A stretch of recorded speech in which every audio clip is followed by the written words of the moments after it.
Chapter 8. The Deadly Poppy Field.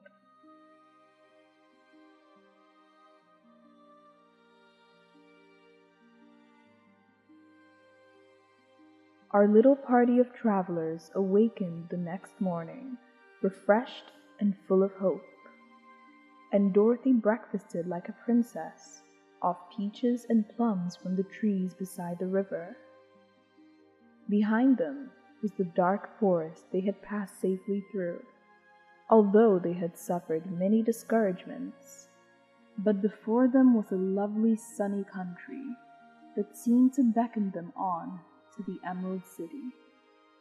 To be sure, the broad river now cut them off from this beautiful land, but the raft was nearly done, and after the Tin Woodman had cut off a few more logs and fastened them together with wooden pins, they were ready to start. Dorothy sat down in the middle of the raft and held Toto in her arms. When the Cowardly Lion stepped upon the raft, it tipped badly, for he was big and heavy.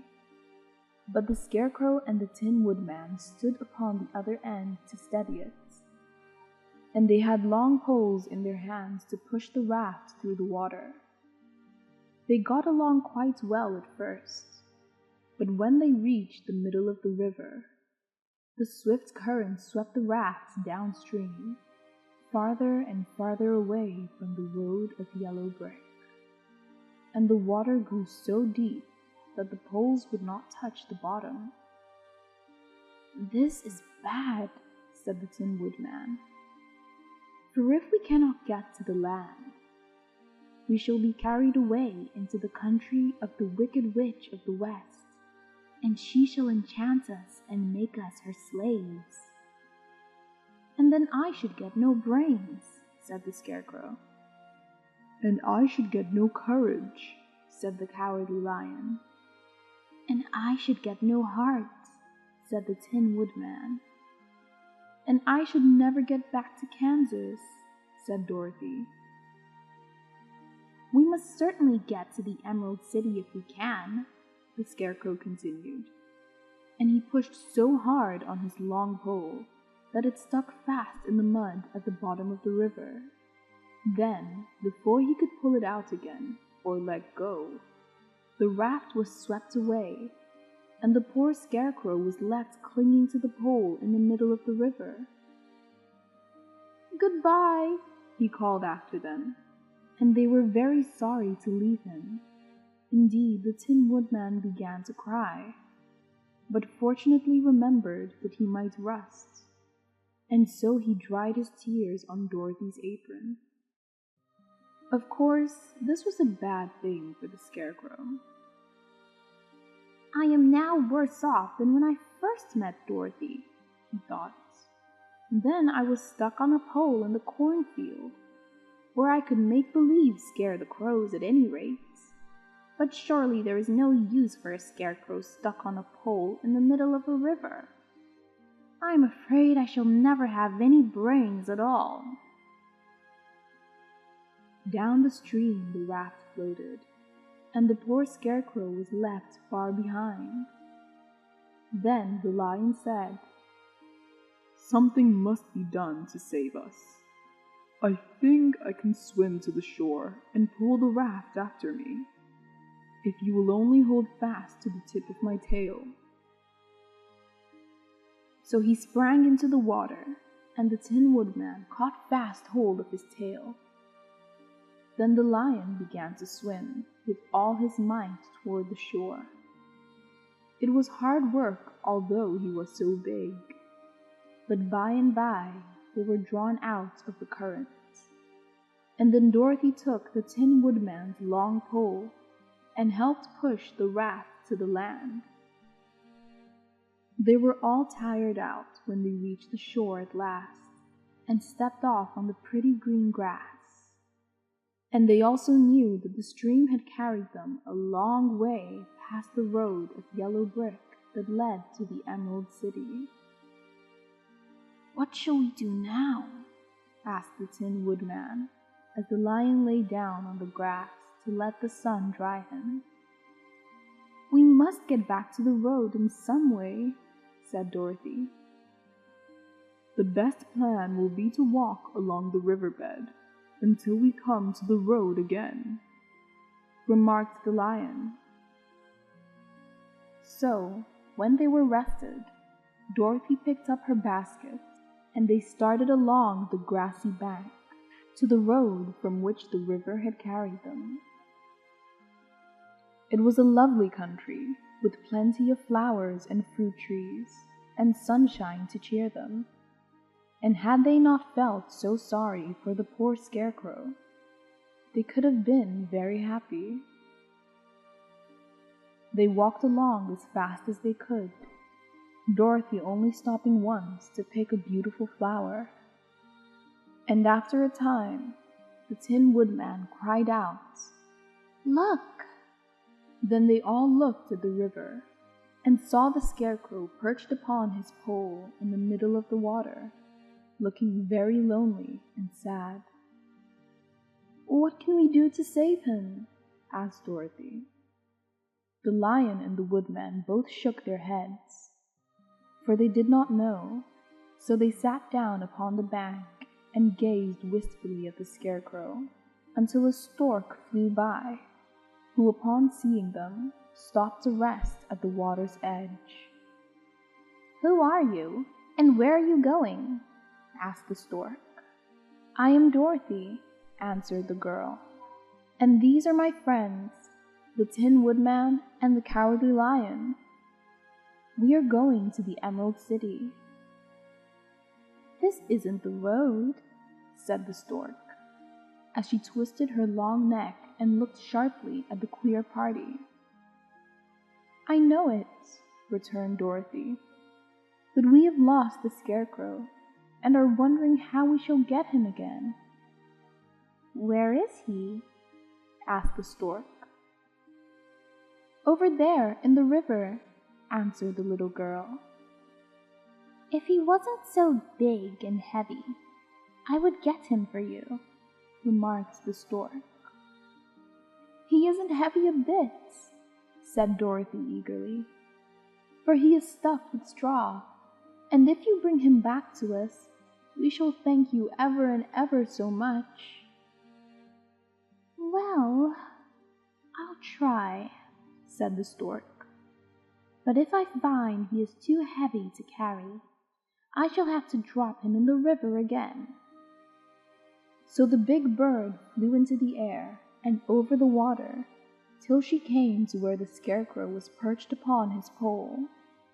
Then the stork, with her great claws, grabbed the scarecrow by the arm and carried him up into the air and back to the bank, where Dorothy and the lion and the Tin Woodman and Toto were sitting. When the scarecrow found himself among his friends again, he was so happy that he hugged them all, even the lion and Toto. And as they walked along, he sang "Tongariro" at every step. He felt so gay. "I was afraid that I would have to stay in the river forever," he said, "but the kind stork saved me. And if ever I get any brains, I shall find the stork again and do her some kindness in return." "That's all right," said the stork, who was flying along beside them. "I always like to help anyone in trouble. But I must go now, for my babies are waiting in the nest for me. I hope you will find the Emerald City, and that Oz will help you." "Thank you," replied Dorothy, and then the kind stork flew into the air and was soon out of sight. They walked along listening to the singing of the brightly colored birds and looking at the lovely flowers, which now became so thick that the ground was carpeted with them. There were big yellow and white and blue and purple blossoms, besides great clusters of scarlet poppies, which were so brilliant in color they almost dazzled Dorothy's eyes. Aren't they beautiful? The girl asked as she breathed in the spicy scent of the bright flowers. I suppose so, answered the Scarecrow. When I have brains, I shall probably like them better. If only I had a heart, I should love them, added the Tin Woodman. I always did like flowers, said the Lion. They seem so helpless and frail, but there are none in the forest as bright as these. They now came upon more and more of the big scarlet poppies, and fewer of the other flowers. And soon they found themselves in the midst of a great meadow of poppies. Now it is well known that when there are many of these flowers together, their odor is so powerful that anyone who breathes it falls asleep. And if the sleeper is not carried away from the scent of the flowers, he sleeps on and on forever. But Dorothy did not know this, nor could she get away from the bright red flowers that were everywhere about. So presently her eyes grew heavy, and she felt that she must sit down to rest. But the Tin Woodman would not let her do this. We must hurry back and get to the road of yellow brick before dark, he said, and the Scarecrow agreed with him. So they kept walking until Dorothy could stand no longer. Her eyes closed in spite of herself, and she forgot where she was and fell among the poppies fast asleep. What shall we do? Asked the Tin Woodman. If we leave her here, she will die, said the Lion. The smell of the flowers is killing us all. I myself can scarcely keep my eyes open, and the dog is asleep already. It was true. Toto had fallen down beside his little mistress. But the Scarecrow and the Tin Woodman, not being made of flesh, were not troubled by the scent of the flowers. Run fast, said the Scarecrow to the Lion, and get out of this deadly flower bed as soon as you can. We will bring the little girl with us, but if you should fall asleep, you are too big to be carried. So the Lion aroused himself and bounded forward as fast as he could go. In a moment, he was out of sight. Let us make a chair with our hands and carry her, said the Scarecrow. So they picked up Toto and put the dog in Dorothy's lap. And then they made a chair with their hands for the seat and their arms for the arms, and carried the sleeping girl between them through the flowers. On and on they walked, and it seemed that the great carpet of deadly flowers that surrounded them would never end.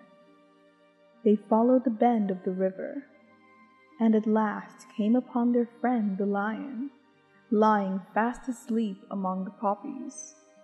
The flowers had been too strong for the huge beast, and he had given up at last, and fallen only a short distance from the end of the poppy bed, where the sweet grass spread in beautiful green fields before them.